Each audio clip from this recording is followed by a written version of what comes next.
Hi, my name is Connor Riley, and on this week's Connor in Coverage, we're going to be talking about human car crashes.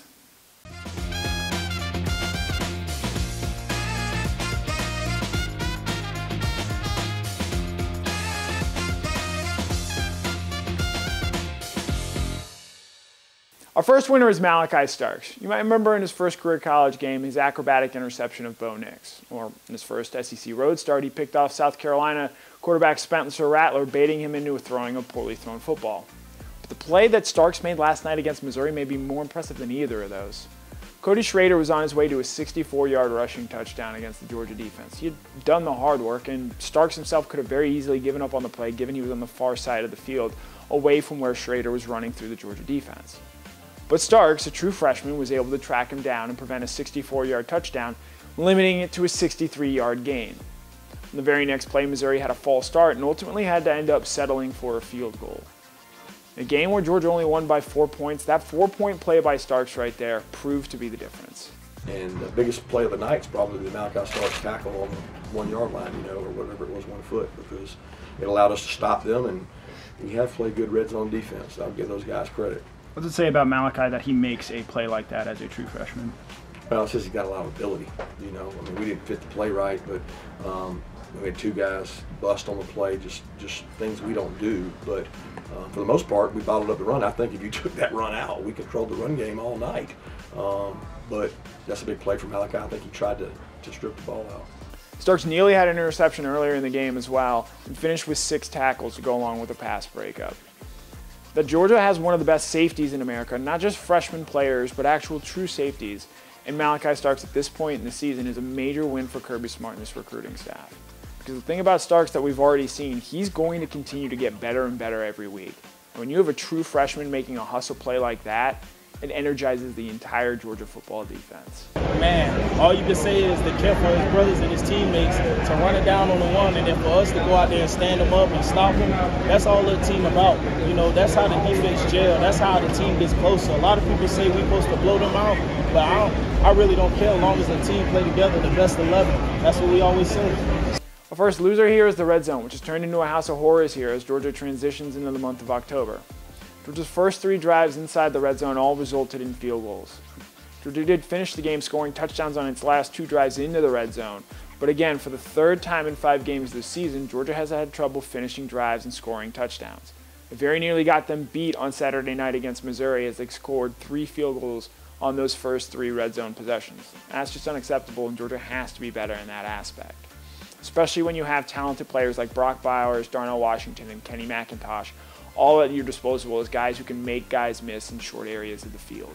But if we don't answer the bell earlier, then we won't be a very good football team. We've got to improve in those areas, and it's not like we haven't been working on it prior to tonight. We've seen some of those things show through, and give Missouri a lot of credit.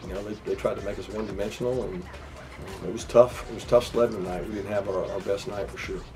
I think one particular reason that this stood out this game is because on 2nd down, Georgia often had a long way to go. On the 8 second down plays, Georgia's average distance to go was 12.25 yards. That makes you incredibly one-dimensional, and when you factor in the fact that of the 8 first down plays that Georgia had in the red zone, only 2 of them gained positive yardage.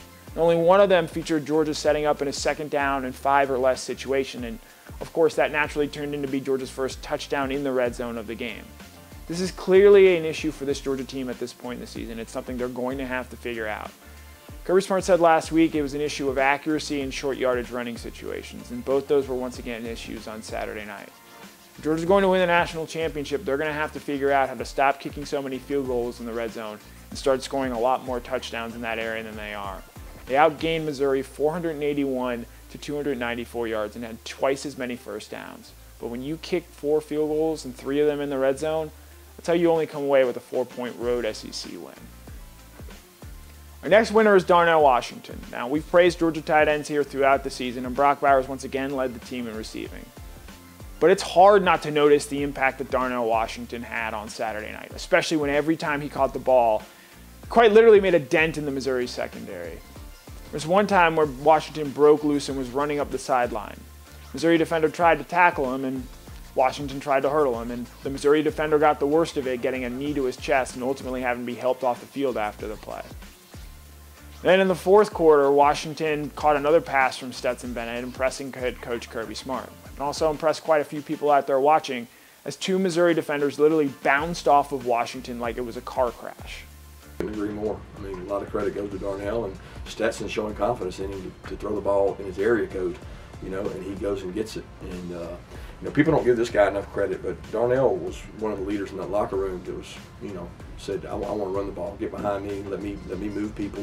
There was a play out there where he absolutely, on Brock Bowers' screen for I thought it was a touchdown, but it got to like the 1 foot line, that Darnell just destroys a guy.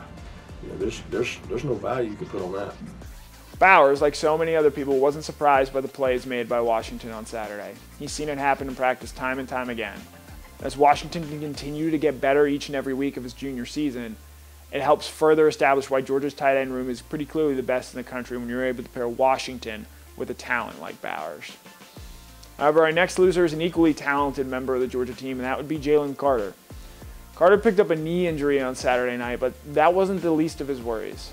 In the pregame, he got into a little confrontation with several Missouri players, and where one of them threw a punch at him. Now, Carter was not without blame here, as he looked to be the instigator based on the video that we had captured.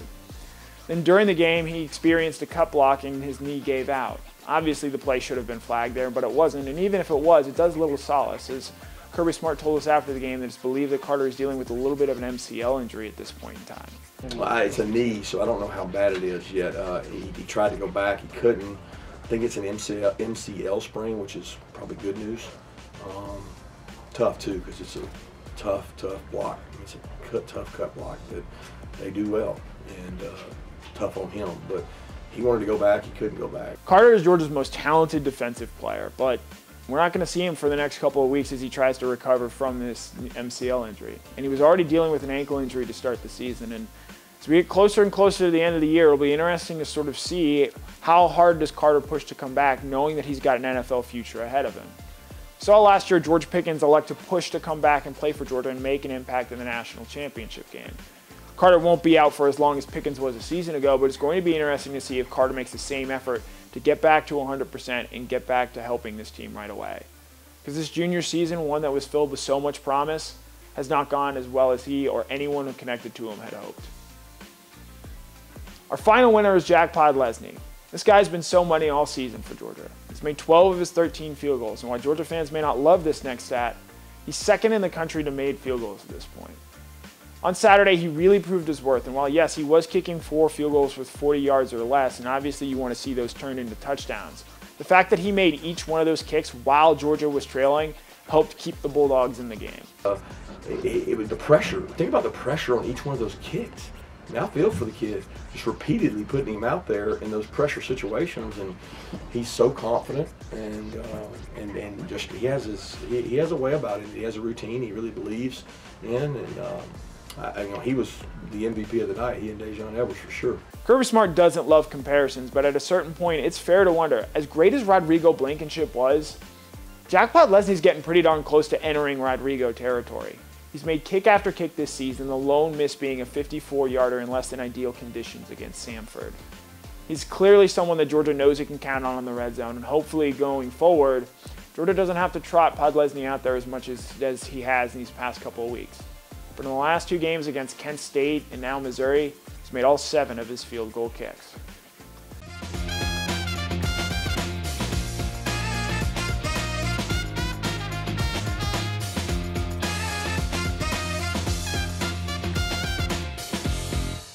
Watching Georgia's offense on Saturday night, it was really obvious what this team was missing. You go back and actually watch and see the players in the games. Georgia was able to move the ball successfully through the night, and ultimately they found some success running the ball late in the 4th quarter. But this team really needs some speed on the outside, guys that can separate and make those explosive plays happen. It's a lot easier to win when you're ripping off 75-yard touchdowns a la Brock Bowers against South Carolina and turning those explosive plays into touchdowns instead of trying to connect on long drives that ultimately sometimes end up in field goals just because one play doesn't go very well. Georgia's expected to get some reinforcements there in that part because Arian Smith and A.D. Mitchell are both working their way back into health. These guys are pretty clearly the fastest players, or at least the ones with the best ability to separate from defenders in that Georgia wide receiver room. While you like that you have Dominic Blaylock and Marcus Rosemy-Jacksaint making contested catches, Darnell Washington deserves credit there as well for that ability. You'd love to see them make some opportunities for Stetson Bennett to have easier throws and windows to throw into. Smith and Mitchell absolutely present that for Stetson Bennett. You know, Stetson didn't play his best game. I think he'd be the first to tell you. I don't know if the atmosphere got to him. You know, he kept his composure. He led 2 really good drives down the field. The one drive before the last drive, he made some good-time throws, but he missed some throws tonight. And I think he'd be the first to tell you he didn't play his best game. And, you know, that's not all Stetson's fault. That's some of my fault, putting a lot on him on the road. That's some of Coach Munkin will take some of that. We all take it as offensive staff and the head coach. Some responsibility of maybe we're asking him to do too much, and I thought he did a good job of what we asked him to do. He does have to be more accurate. Bennett admitted after the game that he's got to play better, and Kirby Smart said he needs to be more accurate. And if Bennett isn't throwing so many tight window throws, that should make things a lot easier. Smith played his first game on Saturday and finished with 1 catch for 7 yards. And while he didn't stretch the field vertically, the hope is that he gets more and more reps in this offense. He's going to be someone that can take the top off. Obviously, we all know what Mitchell can do, and the expectation here is that he should be back next week against Auburn. If Georgia's able to get both of those guys back healthy and integrated into this offense, it should make things easier for this deep passing game and help Stetson Bennett and the rest of the Georgia offense be more explosive. Because you want to rely less on red zone efficiency and scoring touchdowns in that short area of the field, you might want to score some more 40 and 30-yard touchdowns to help ease things for this Georgia offense at this point in time. I didn't think the guy would be back, to be honest with you. I mean, Ron, you know, didn't think he'd be back as quick as he got back. He got back and made a play tonight, showed some confidence. We need him. I mean, if he had been coming along at this point, I just got a lot of hope for him. And then the injury pulled him away again, and now he's back out there, and we got to find a way to get AD back, and we just got to get healthy at Big Wide Out. Thank you.